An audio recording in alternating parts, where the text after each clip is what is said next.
मित्रों, आपका आज के राशिफल वीडियो में स्वागत है। आज की ये वीडियो बहुत ही खास होने वाली है। मित्रों, वीडियो प्रारंभ करने से पहले सर्वप्रथम जो भी माता रानी के सच्चे भक्त है, महादेव के सच्चे भक्त है, वही लोग वीडियो को लाइक करें और कमेंट बॉक्स में जय माता दी या हर हर महादेव जरूर से लिखें। देखिए मित्रों, सबसे पहले तो मेरे सभी दर्शकों को नए साल की बहुत बहुत शुभकामनाएं। मैं ईश्वर से कामना करूंगा कि इस नए साल में आप सभी को वो सब मिले जिसकी चाहत आपको कई वर्षों से थी। मित्रों, आज मैं आपसे एक ऐसी बात साझा करने जा रहा हूं जिसे सुनकर आप चौंक सकते हैं। ये खबर इतनी महत्वपूर्ण है कि इसे सुनते ही आपके भीतर खुशी और उत्साह की एक नई लहर दौड़ जाएगी। सच कहूं तो 4 जनवरी से लेकर 10 जनवरी 2026 तक का समय ये वही पल है। ये वही समय है जब जीवन में कुछ बहुत बड़ा और असाधारण घटने वाला होता है। इस समय जो परिवर्तन सामने आ रहा है वो ऐसा मोड़ है जिसे हमने पहले कभी इस रूप में महसूस नहीं किया। ये एक बिल्कुल नया अनुभव है और हम सभी के जीवन के लिए बेहद निर्णायक सिद्ध होने वाला है।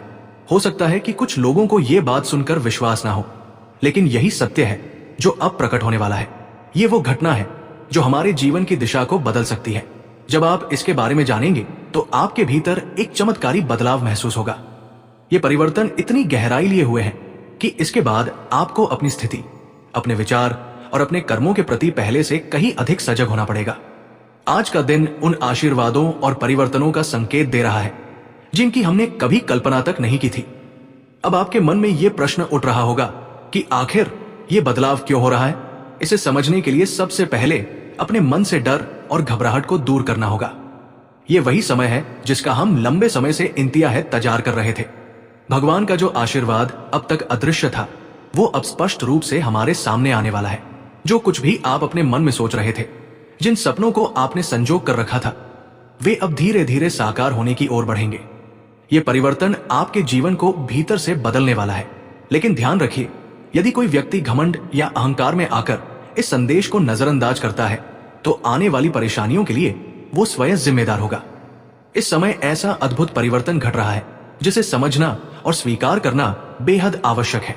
जिन्होंने कभी दूसरों को दुख पहुंचाया, छल किया या किसी का दिल तोड़ा, अब वही लोग अपने कर्मों का फल पाने वाले हैं। उनके मन और मस्तिष्क में उलझन बढ़ेगी और उन्हें अपनी गलतियों का गहरा पछतावा होगा। आज तुम जिस दर्द से गुजर रहे हो वो तुम्हें सहनशील बना रहा है। आज तुम जिस अपमान को पी रहे हो वो तुम्हें विनम्र बना रहा है। आज तुम जिस असफलता से जूझ रहे हो वही कल तुम्हें सफलता का मूल्य सिखाएगी। जीवन में कुछ भी व्यर्थ नहीं जाता। हर अनुभव तुम्हें भीतर से मजबूत करता है। मत सोचो कि तुम्हारे साथ ही ऐसा क्यों हुआ, ये पूछो मुझे इससे क्या सीखना है, क्योंकि सवाल बदलते ही जीवन बदलने लगता है। तो मित्रों, अपने मन से पूछो कि तुम्हारे अंदर वो क्या है, वो कौन से सवाल है जो तुम्हें अंदर से खाए जा रहे हैं, और हमें कमेंट बॉक्स में जरूर बताएं ताकि हम आने वाले अगले वीडियो में तुम्हारे सवाल का जवाब दे सके। तो चलिए मित्रों, आज के इस वीडियो को यहीं पर समाप्त करने का वक्त आ गया है और हम मिलेंगे किसी नेक्स्ट वीडियो में नई जानकारी के साथ। तब तक के लिए जाते जाते कमेंट बॉक्स में एक बार राधा रानी का जयकारा अवश्य लगे ताकि तुम्हारे सभी समस्याओं का समाधान प्यारी राधा रानी अवश्य कर दे। धन्यवाद। जय श्री कृष्णा। राधे थे। हर हर महादेव। देव जल्दबाजी या किसी की बातों में आकर कोई भी निर्णय न ले, अन्यथा नुकसान हो सकता है। कार्य क्षेत्र में सहयोगियों से पूरा सहयोग मिलेगा। आप कुछ रचनात्मक कार्य भी कर सकते हैं। आर्थिक मामलों में लाभ और खर्च दोनों बने रहेंगे। हालांकि कोई पुराना जानकार आपकी सहायता कर सकता है। आपकी राशि की स्थिति को देखकर मालूम होता है कि आपको किसी अनुभवी व्यक्ति से भी सहयोग मिल सकता है। लव लाइफ में पार्टनर के साथ समय बिताने का मौका मिलेगा।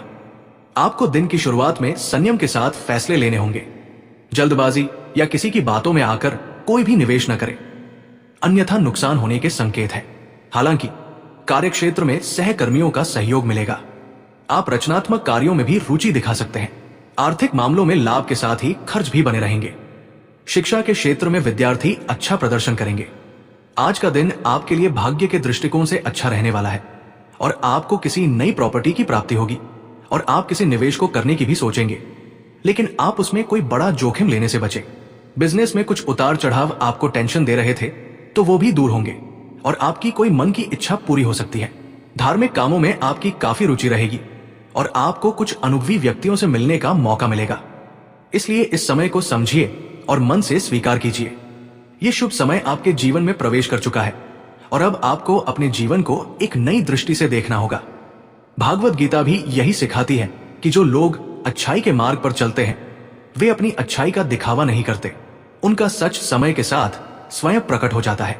और आप उन्हीं लोगों में से हैं जिन्होंने कभी जानबूझकर किसी को चोट नहीं पहुंचाई, किसी का दिल नहीं दुखाया और ना ही किसी के साथ छल किया। इसी कारण भगवान की विशेष कृपा आप पर बनी हुई है और ये समय आपके लिए एक नई शुरुआत लेकर आया है। साथियों, हमें कभी भी किसी के दुख में उस पर दबाव नहीं डालना चाहिए और ना ही उसके बुरे समय में उसके भावों से खेलना चाहिए। जब एक बार किसी का दिल टूट जाता है तो उसे फिर से जोड़ पाना बहुत कठिन हो जाता है। ठीक वैसे ही जैसे कांच टूटने के बाद पहले जैसा नहीं हो पाता। इसलिए आज मैं आप सभी से यही कहना चाहता हूं कि यदि कभी अनजाने में या किसी के कहने पर आपने किसी का दिल दुखाया हो तो अब समय है उनसे माफी मांगने का। हो सकता है वे आपको क्षमा कर दें और आपकी गलती को भुला दें। इस कलयुग में भी कुछ लोग ऐसे होते हैं जिनके भीतर दया, भलाई और सच्चाई होती है। वे सबका हाथ थाम कर साथ चलने का प्रयास करते हैं। ऐसे लोग वास्तव में ईश्वर के समान होते हैं क्योंकि उनमें वही गुण होते हैं जो हर किसी में नहीं मिलते। और मैं आपको ये भी बता दूं कि ये गुण आपके भीतर भी है, बस अब तक शायद आपने खुद को सही रूप में नहीं पहचाना है। आपकी कुंडली जो कुछ संकेत दे रही है वो कभी असत्य नहीं होती। भले ही इस समय आपके सामने कुछ कठिनाइयां और समस्याएं दिखाई दे रही हो, लेकिन ये याद रखना जरूरी है कि जीवन में कई बार हमें कड़ी मेहनत और धैर्य की परीक्षा से गुजरना पड़ता है। जब इंसान सब्र के साथ आगे बढ़ता है तो वही धैर्य आगे चलकर जीवन में एक बहुत बड़ा उपहार बनकर सामने आता है। आने वाले 2 दिनों में आपको विशेष रूप से सतर्क रहने की आवश्यकता है क्योंकि इस दौरान कुछ विरोधी या शत्रु सक्रिय हो सकते हैं, लेकिन इसका असर आपके मन, आपकी ऊर्जा और आपके संकल्प पर बहुत गहरा पड़ता है। अगर आप इसे सच्चे मन से करेंगे तो आपका मन इतना स्थिर हो जाएगा। आपको अबार मंत्री नहीं बताता हूं, आपकी नीयत इतनी साफ हो जाएगी और आपके फैसले इतने सही दिशा में चलने लगेंगे कि जो चीजें अब तक अटकी थी वे तेजी से खुलने लगें। यही वो समय होता है जब इंसान कहता है अब मेरा जीवन बदल रहा है। अब सबसे पहले सावधानी सुनिए क्योंकि सावधानी ही इस उपाय की असली कुंजी है। बिना शुद्धता के किया गया कोई भी उपाय आधा अधूरा रह जाता है। रात को तकिए के नीचे रखने से पहले आपको खुद को भी शुद्ध करना है और अपने घर के वातावरण को भी हल्का करना है। आप दिन भर जैसा भी रहे हो, लेकिन रात को इस उपाय से कम हाथ पैर धोकर, चेहरा धोकर और मन को शांत करके बैठिए। कोशिश करिए कि उस समय आपके मन में क्रोध, जलन, बदला या किसी के लिए कड़वाहट ना हो। अगर मन भारी हो तो बस 2 मिनट आंख बंद करके भगवान का नाम ले लीजिए और कह दीजिए कि हे प्रभु, मेरे भीतर की अशांति अभी शांत हो जाए। और घर की शुद्धि के लिए आप गंगाजल का हल्का छिड़काव जरूर करिए। अगर गंगाजल उपलब्ध है तो एक छोटे कटोरे में साधारण पानी लेकर उसमें 3-5 बूंद गंगाजल मिला दीजिए। अब उसी पानी को अपनी उंगलियों से हल्का हल्का छिड़किए, खासकर अपने कमरे में, अपने बिस्तर के पास और घर के मुख्य दरवाजे के पास। छिड़काव करते समय कोई लंबा मंत्र नहीं, बस मन में जय श्री हरि या पानम शिवाय का स्मरण रखिए। यह छिड़काव इसलिए जरूरी है क्योंकि कई बार समस्या बाहर की नहीं होती, मन के अंदर की होती है। और जब वातावरण हल्का होता है, मन अपने आप स्थिर होता है। अब एक और सावधानी जिसे लोग अक्सर भूल जाते हैं, इस उपाय को करते समय किसी से बहस